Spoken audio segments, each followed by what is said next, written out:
Ekitabo ky'okutandika nshuro ya 31. Yakobo kutaana na Labani. Yakobo yahurira batabani ba Labani bagira bati, Yakobo atwire byona ebyabire bye byatatiitwe kandi nimwayihire itungo eri ryona. Kandi yareba Labani atakimureba gye nk'okubanza. Mukama yagambira Yakobo ati, garuka omu nsi y'abashwenkuru n'omuri beene wanyu kandi ndyaguma hamwe niiwe. Yakobo yatuma hari Rakeri na Leya kumushanga omu ishwa ey'amasyo ge gabiire gari, yabagira ati, ndebire shwimwe atakindeeba gye nk'okubanza, konka Ruhanga watata akaguma nanye. Nimwe nimumanya ku nakoriire shwimwe n'amaani gangye goona. Kandi shwimwe atuura nangobeza, ahindwire ebihembo byangye emirundi 10, konka Ruhanga ataramwikiriize kunkora kubi. Kuyabiira ngira ati, ez'obugondo nizo ziribe ebihembo byawe, obusyo bwona buzaare ez'obugondo. Akigira ati, ez'ebihuuga nizo ziribe ebihembo byawe, obusyo bwona buzaare ez'ebihuuga. Okwo nikwo Ruhanga yayakire shwimwe amatungo akagampa. Omu bunaku bw'amasyo gabiire gemeramu, nkanaga amisho nindoota, nareeba empaya z'embuzi ezabiire nizeemya obusyo ziri ez'ebihuuga, n'ez'obugondo n'ez'ebihuura. Malayika wa Ruhanga yangambirira omuri ekyo kirooto ati, Yakobo. Nagarukamu nti, Mukama wangye. Yangira ati, imusya amisho gawe, orebe empaya z'embuzi zoona ezirikwemya obuso, kuziri ez'ebihuuga n'ez'obugondo n'ez'ebihuura. Ahakuba ndebire ebi Labani arikukwisa. Ninye Ruhanga wa Beseri eyi washukire amajuta y'eibaare kandi ayi wahigire nondahira, mbwenu imuka orye omu nsi egi ogaruke omu nsi eyi wazaariirwemu. Rakeri na Leya bamugarukamu bati, noogira ngu tukiine omugabo nari obuhunguzi owatatiitwe? Talikutubara nk'abanyamahanga? Ahakuba akatutunda kandi yamarraho kimwe empiha ziitu. Itungo lyona Ruhanga yayakire tatiitwe n'eryitu n'abaana biitu. Nahabwekyo eki Ruhanga akugambiire kyona okikore.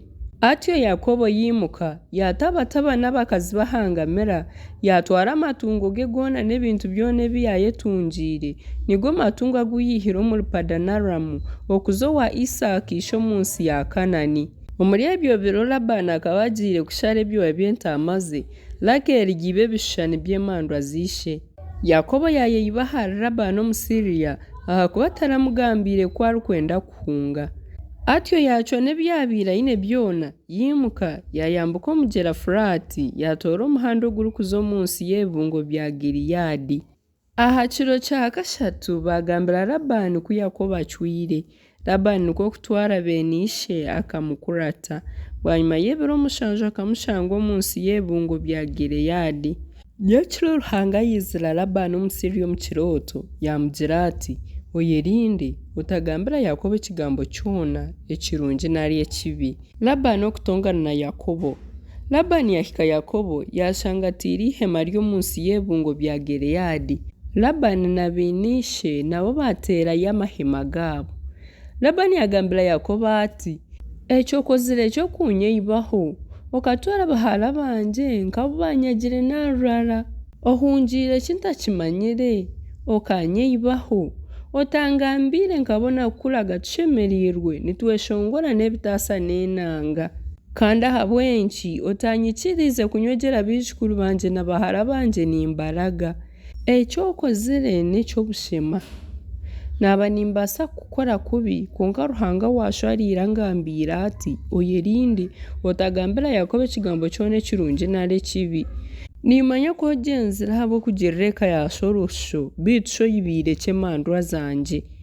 Yakobo yagaruka muri Labani ati, ahakuba nkatiina, nagira ngu noije kunyaka bahala bawe n'empaka. Kandi we n'owo orashangye aine emandwa zawe atakira. Tukiryaho omu maisho ga beene wiitu, kyaka ekyawe kyorashangye nyine okitware. Konka Yakobo akaba atakamanyire oku Rakeri aziibire. Labani yataaha omu ihema rya Yakobo n'erya Leya n'omu ihema ry'abazaana bombi, konka tiyazishangamu. Yaruga omu ihema rya Leya yataaha omu ihema rya Rakeri. Rakeri ogwo akaba yazitwire, yazitiire omu matandiiko g'engamira azishutamiire. Labani yacyaka ihema ryona tiyazibona. Rakeli yagambira ishati mukama wanje kitakugwisa kubaha bwo kutakwimukira kuba ndyo mu kwezi. Labani yacyaka konka tiyazibona. Yakobo yagira ikiniga yatonganisa Labani nagira ati nshobize ki nkozire kibi kihe kikuretire kunkura totyo n'ikiniga mbwenu ku wacyaka mu bintu byanje byona aha bintu byo mu nju yawe byona washanga muki kitaha omisho ga bene witu na bene wanyu batucwera urubanza mazere niwe myaka 20 omuri ejo myaka ntamaza onembuzi zawe tizikatorogaga kandi tinkari yagampa yazo mu masyo gawe ezabire zitunya mishwa nkabanta zikuletera ninye zabire zifera kandi yahabire yibwanye umushano nari nyekiro ukabogindi hisa uko niko nabire mfa kubi nyomushana nyitumushana na nyekiro nyitwembeho nguruko turo mazereje imyaka 20 umuka yawe 14 nkagikorera habwa bahara bawe bombi no mukaga habwo busyo bwawe kandi ebihembo byawe kabihindure mirundi 10 kuri ruhanga wa tata ruhanga Abraham owisaka yabiratina atarabire hamwe nanye buzimazimo kanyoherize ntine kantu ruhanga nebiro kubonabona no kufa kubi kwanje ninkora yakutise kiciro. Labani yagaruka mu Yakobo ati abishyaban bahara banje n'abana banje kandi n'amasyaga n'amasyo ganje nebyo uri kureba nebyanje mbwene rizoba njire ntaba bishiki banje n'abana babo abo bazire mbwene ija tukore ndagano nyowe niwe ebo mujuriza hagati yanje niwe. Yakobo yatwari ibare yari byara kubenyomyo yagambira bene ishati mutorotora amabare kuba gatorotwire bagarunda hamwe barira harubaju rw'ekirundo cyago. Labani yayetogwa umwanya yegarisa hadusa konka Yakobo yagweta Galedi.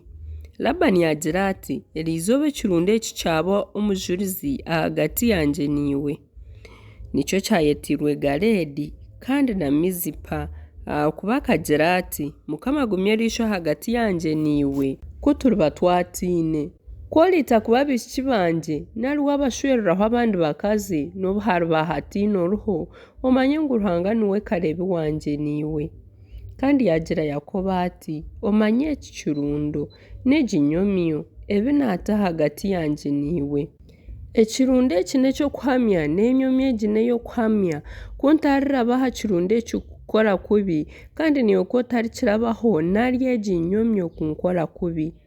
Ruhanga wa Abrahamu ruhanga wa Nahori ruhanga wishebo atucwera urubanza.